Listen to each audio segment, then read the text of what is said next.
A bem da verdade é que dá trabalho, não é? Você pensar em inglês, você elaborar as frases em inglês.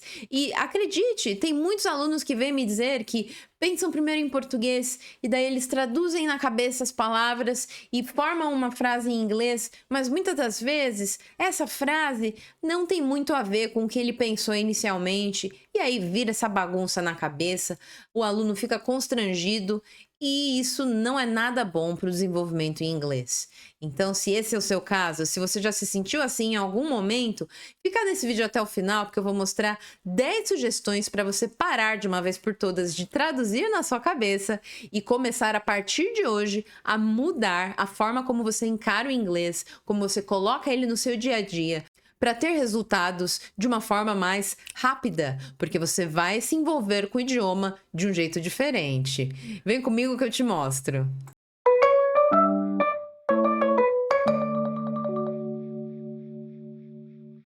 A primeira coisa que eu vou te falar hoje é para você se rodear de inglês.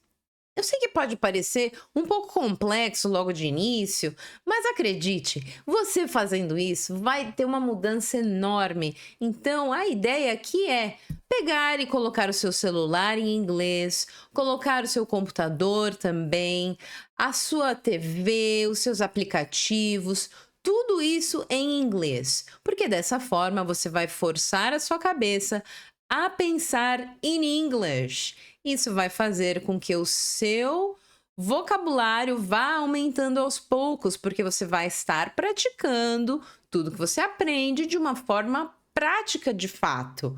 Não vai ficar só na teoria, não vai ficar só no livro. Você vai usar o vocabulário que você aprende na sua própria vida. E é dessa forma que a gente constrói um vocabulário que não vai esquecer mais, porque aquilo fez sentido para você, você significou aquela palavra, aquele contexto na sua vida pessoal. E é assim que você vai cada vez mais ampliando o quanto você sabe.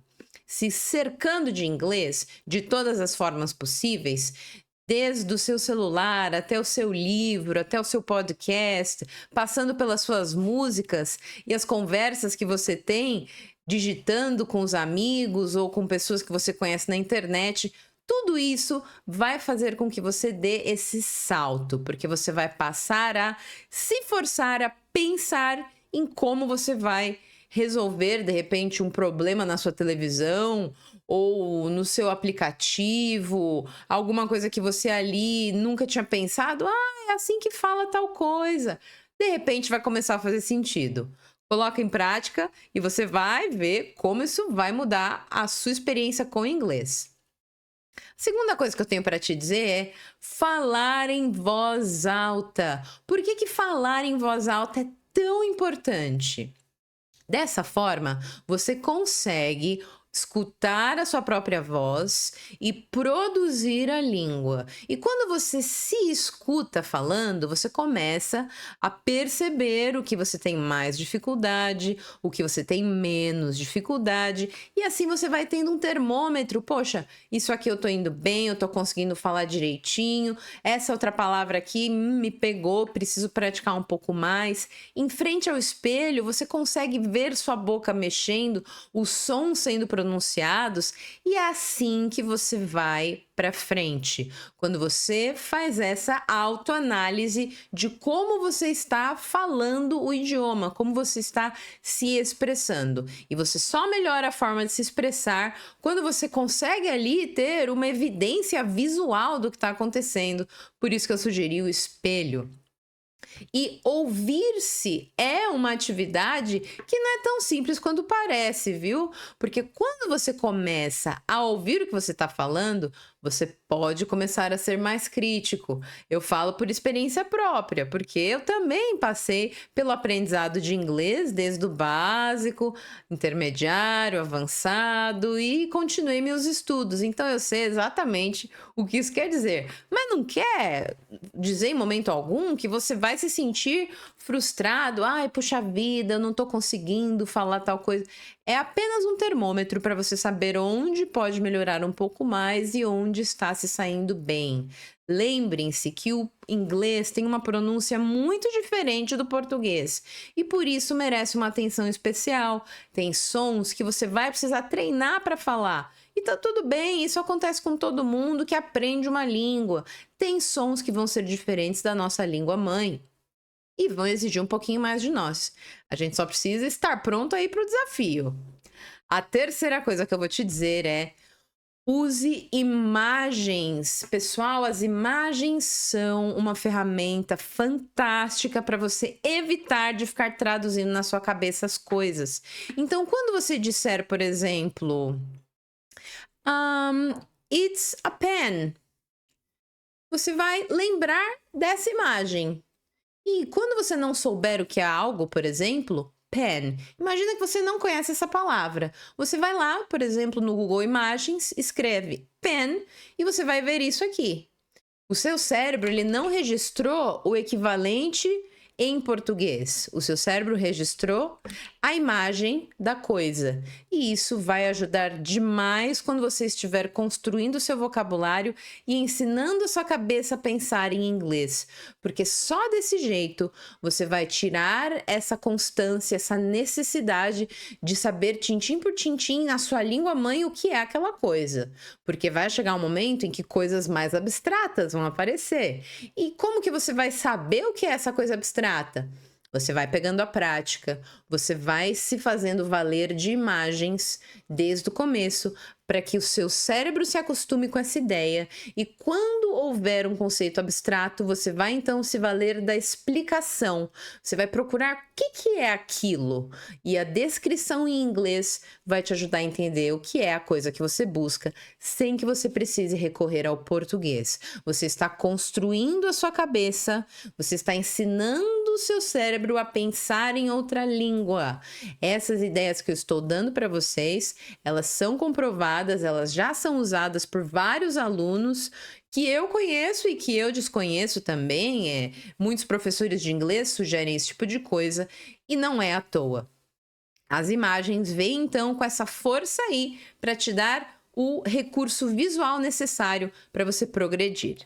A quarta coisa que eu vou te sugerir hoje é pensar em inglês durante as tarefas diárias. Por que isso é tão importante? Você está associando o seu dia a dia, algo pessoal, com o inglês. Você está encontrando prazer naquilo que é da sua rotina de uma forma diferente. Poxa, então estou ali lavando a louça. Eu vou pensar então, I'm washing the dishes.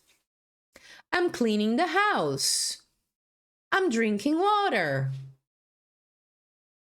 Tudo que você fizer costumeiramente no seu dia a dia, pense naquilo em inglês.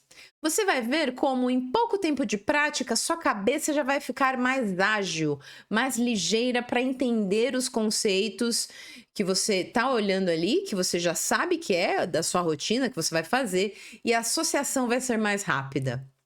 Com pouco treino, você já vai sentir a diferença, mas precisa ter consistência, não é fazer uma vez e vou esquecer de fazer depois. Não, tem que fazer todos os dias, por isso que se chama tarefa diária.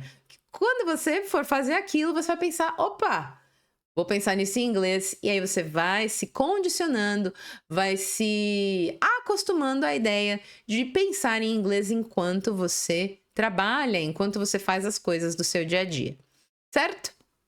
Quinta coisa que eu tenho para te dizer é: pratique pensar em inglês em momentos tranquilos. Essa parte é legal porque você vai então criar associações positivas do inglês com o seu cotidiano. Então, naquele momento de tranquilidade, você vai pegar um livro para ler, por exemplo. Você pode pensar na história que você está lendo em inglês. Você vai, então, de repente, fazer um café, vai apreciar um momento em que chove lá fora, vai olhar a natureza. Pense em inglês. Isso vai trazer associações positivas ao idioma. Por que isso é importante? Toda vez que você vai aprender algo novo ou vai dar um conteúdo novo para o seu cérebro, você tem que lembrar do fator emocional, que tem um peso muito importante. Se você fizer uma associação negativa a algo, é muito possível que você esqueça, que você não veja valor naquilo, que você sinta até algum receio de entrar em contato com aquela coisa. Eu digo, por exemplo, em relação a mim. E a matemática. Eu, desde sempre, tive dificuldade com matemática e acabei criando ali alguns bloqueios na infância, que levou algum tempo para eu me desvencilhar, que eram causados por essa associação negativa. Eu não gostava de calcular, eu tinha dificuldade de fazer as contas matemáticas e por isso eu acabei criando essas sensações negativas toda vez que eu tinha que fazer isso. Não faço o mesmo que eu, porque levou um tempão para eu me desvencilhar disso. Digo então para você criar essas associações positivas. Pense em coisas positivas ou coisas de tranquilidade da sua rotina enquanto você exercita o seu inglês na cabeça. Oh, it's a beautiful day. The sky is blue. What a delicious coffee. E assim você vai associando a muitas outras coisas também. Número 6. Evite usar aplicativos para traduzir o tempo todo. Por que que isso é um hábito que não vai te trazer bons frutos a médio e longo prazo? Porque você vai resolver ali um problema temporário, um problema pontual, que é quando você não entender alguma palavra, e passado pouquíssimo tempo você vai esquecer o que ela significa. Isso é um fato. Pode prestar atenção. Toda vez que você busca a tradução de uma palavra, puf, depois de pouco tempo você esquece. Por quê? Você não realizou uma ponte ali daquela palavra com o contexto que você leu, por exemplo, ou que você viu em algum lugar, e isso faz com que o seu cérebro descarte a informação. Não é dada como importante por você mesmo. Logo, usar aplicativos de tradução o tempo todo vai fazer com que você não memorize as palavras, você vai acabar esquecendo com muita facilidade. Lembra que eu falei antes sobre as imagens? Para conceitos que não são abstratos, as imagens são super válidas. Porém, quando você já tiver pego uma prática com elas e você precisar entender conteúdos mais abstratos, você vai se valer das descrições daquelas coisas em inglês. Precisa de treino, precisa de paciência, porque não vai ser assim de uma hora para outra que você vai conseguir fazer isso, mas você vai conseguir se fizer com persistência. Eu digo por experiência própria, comecei a ler um livro em espanhol, que é uma língua que eu estudei alguns anos atrás e busquei dar continuidade ao meu conhecimento através de séries, de filmes, de leituras também. E tem sido uma leitura um tanto desafiadora. Tem palavras ali que eu não conheço. O que eu fiz? Instalei no meu Kindle o dicionário de espanhol, que tem as definições em espanhol. Isso faz com que eu aprenda mais palavras, com que eu melhore o meu vocabulário. E conforme eu for lendo, eu tenho certeza que no final do livro vou ter mais facilidade do que agora no começo do livro, que estou tendo alguma dificuldade com um vocabulário mais elaborado, mais difícil, que não era do meu conhecimento anterior. Certo? Pense nisso e faça o que eu estou sugerindo para você notar a diferença. Número 7. Use o contexto para entender palavras novas. Vou voltar ao exemplo que eu dei de mim mesma lendo um livro espanhol. Pessoal, claro que tem muita coisa ali que eu não vou entender. Muita palavra super específica que de repente só é usada na Espanha, ou palavra super específica que é da Argentina, depende muito do que você lê. E o mesmo vale para o inglês. Tem palavras que são mais comuns do inglês americano, do inglês britânico, do inglês que se fala em outros lugares, e isso é comum. Não há como fugir dessa situação. Mas o que eu posso te dizer é, o contexto vai te ajudar e muito a entender as palavras mais difíceis. Eu digo isso porque quando eu trabalho com alunos básicos, assim que acabaram de iniciar os estudos de inglês, pequenos textos, pequenos artigos, e eles fazem a leitura em voz alta, eu busco fazer com que o aluno compreenda os contextos dos blocos de informação. Isso sempre funciona. Porque é assim que a gente vai ensinando a nossa cabeça a buscar informações ali, palavras repetidas, de repente, palavras-chave, e isso contribui para o nosso entendimento daquele texto, daquele artigo que a gente lê, não é mesmo? Então, use o contexto a seu favor e não contra você, porque ele pode contribuir e muito se você tiver paciência de continuar a sua leitura mesmo quando você não entender certas palavras e desenvolver, sim, a sabedoria de identificar as palavras. Puxa, essa palavra aqui é importante. Olha, ela apareceu de novo. Preciso saber o que é. Vamos ler de novo essa parte aqui que eu acho que eu perdi, onde explicava o que era isso? E tá tudo bem. Você vai pegando essa malícia com o tempo e a leitura e você for se expondo aos conteúdos de uma forma geral. O número 8 é para você fazer um diário. Por que eu tô te dizendo isso? Um diário nada mais é do que um livrinho que você vai escrevendo com as suas próprias palavras sobre o seu dia, sobre sensações, sobre coisas que você viveu naquele momento. Isso vai te forçar a elaborar ideias. Porque quando você escreve em inglês, você precisa elaborar as ideias. Isso vai te forçar a pensar em inglês. Olha só, hein? Lembrando que as habilidades de um falante de língua, que é a fala, a escuta, a escrita e a leitura, estão intimamente relacionadas. Então, para você desenvolver uma, você vai puxar a outra junto. Normal, esperado. Lembre-se que o diário, ele é uma possibilidade de você ser espontâneo, de você usar palavras que você já conhece, de você ir conhecendo jeitos de se expressar diferentes. E isso você vai ler daqui a um tempo. Imagina daqui a um ano você pegar entradas do seu diário de hoje. Fala, nossa, olha só, um ano atrás eu escrevi isso. Caramba, como meu inglês mudou. Como eu sei me expressar de outros jeitos agora. É uma questão também de autoconhecimento. E quando você colocar isso em prática, você vai notar uma enorme mudança na forma que você se expressa. Você vai aprender formas diferentes e mais elaboradas de falar a mesma coisa ou de expressar sentimentos novos. Você vai buscar palavras que você não conhece. Isso é interessante para o seu desenvolvimento também na parte escrita, porque a escrita está intimamente relacionada ao pensamento. Você escreve o que você pensa. E isso é algo que vai aí continuando, né?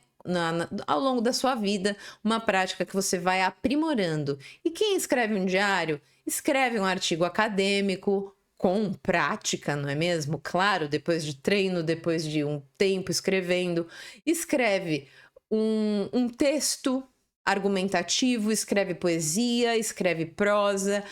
Lembrem-se que escrever parte do mesmo princípio, que é pensar, elaborar na cabeça, no pensamento e passar para o papel. Independente do tipo de texto que você aprenda a escrever, você vai precisar sempre do pensamento. E é aí que o jogo muda. Quando você aprender a dominar essa forma de escrever, essa forma de se expressar, aí ninguém te segura, meu amigo. Você vai voar. O número 9 é sobre conversar com quem já fala inglês. Você pode escolher falar com nativos do inglês ou com pessoas que já têm uma fluência maior do que a sua. Isso fica a seu critério. Eu não vou bater um martelo aqui de, fale apenas com nativos de inglês. Muitas vezes você pode se sentir um pouco tímido ou não conhecer ninguém que fale inglês, se bem que a internet possibilita que a gente fale com qualquer pessoa do mundo, não é? Lembre-se disso.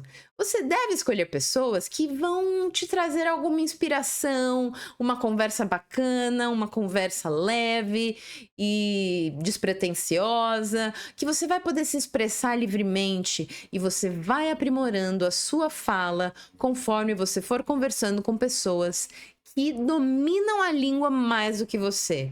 Por que muitos alunos, quando chegam ali no avançado, fazem aulas de conversação? Já pararam para pensar nisso? Porque quando você chega lá no avançado, você já tem o domínio das estruturas da língua. Falta a prática de colocar em uso o que você já sabe e de encontrar formas mais rebuscadas, mais elaboradas de expressar o que você já tem ali. Logo, isso faz com que a pessoa precise de uma prática constante, não é? E isso você vai conquistar através da fala com as pessoas da sua escolha. E você não precisa esperar chegar no avançado, não, viu? Você já pode começar agora, mesmo sendo básico, para você já ir desenrolando, já ir se acostumando a falar com as pessoas. Essa é uma prática fundamental que você vai perceber. Logo, com algum pouco de tempo fazendo, o quanto isso pode mudar a forma que você se relaciona com o idioma. Porque muitas pessoas têm esse receio de, eu vou errar. E daí? Você não comete erros quando fala português? É claro que comete. Você às vezes não esquece palavras ou fala alguma coisa errada e tá tudo bem. Você se parafraseia, fala de outro jeito e a vida continua. Não tem problema nenhum. Lembrem-se disso. É importante você se comunicar, respeitando tempos verbais, respeitando a forma correta de se pronunciar as palavras, mas não permitindo que eles sejam algo que impeça você de dar continuidade ao seu estudo. Não fique bitolado com regras. Mas eu não sei falar o presente contínuo. Não tem problema. Nesse determinado momento, o que você precisa é pôr em prática o que você já sabe. O restante do conhecimento gramatical e de pronúncia e de uso de língua, ele vai vir com o tempo. Mas você precisa colocar essa boquinha para falar e você vai notar essa mudança que vai vir com a prática. Quanto mais você fala, mais você vai se desenrolando bem aí. A prática vai te trazer progresso. E por último, e não menos importante, a gente vem com aquela boa e velha paciência e persistência. Por que é tão importante? Porque se você não tiver paciência para levar adiante, dia após dia, o seu cronograma de estudos, dia após dia, o seu inglês ali batalhado, esforçado, estudando quando você deixou ali na sua agenda o tempo para isso, que mostra o quanto você é persistente, né? Porque você manter essa consistência aí dia após dia não é tarefa fácil. Eu bem sei, acompanho vários alunos que demonstram alguma dificuldade de manter aí um ritmo de estudos. Se você já tomou conta disso, já sabe como que é o seu ritmo, a sua forma de estudar, maravilha, leve isso adiante e faça com que o seu tempo de estudo valha muito, dê o valor a ele. Se você tem meia hora de estudo, estude aquela meia hora, reveja o conteúdo, faça um exercício, uma atividade, converse com alguém em inglês, organize-se para que você faça o seu tempo render. E assim, você vai colher os frutos da paciência e da persistência mais ali na frente. Por que é difícil isso? Porque não é imediato. Infelizmente, no mundo de hoje, a gente tem ficado cada vez mais imediatista. Tudo tem que ser para agora, tudo tem que ser para ontem. Mas o inglês vai exigir sua paciência. E uma vez que você entende isso, a vida vai seguir de um jeito legal e você vai demonstrar o quanto esse tempo foi importante só daqui alguns meses, de repente alguns anos. Você vai olhar para trás e falar, puxa, valeu a pena. E nós vamos ficando por aqui. Chegamos ao final das 10 sugestões para você deixar de traduzir na cabeça para você adquirir um inglês mais seguro e mais confiante. Eu espero que esse conteúdo tenha sido bacana para você. E se esse foi o caso, já deixou seu like? Já se inscreveu no canal para não perder nenhuma outra aula desse jeito? E assim você vai se atualizando, ficando a par do mundo do inglês e sempre com as novidades que eu vou trazendo aqui para vocês no canal. Foi muito bom ver você por aqui de novo. Nos vemos na próxima aula, então. Bye, bye!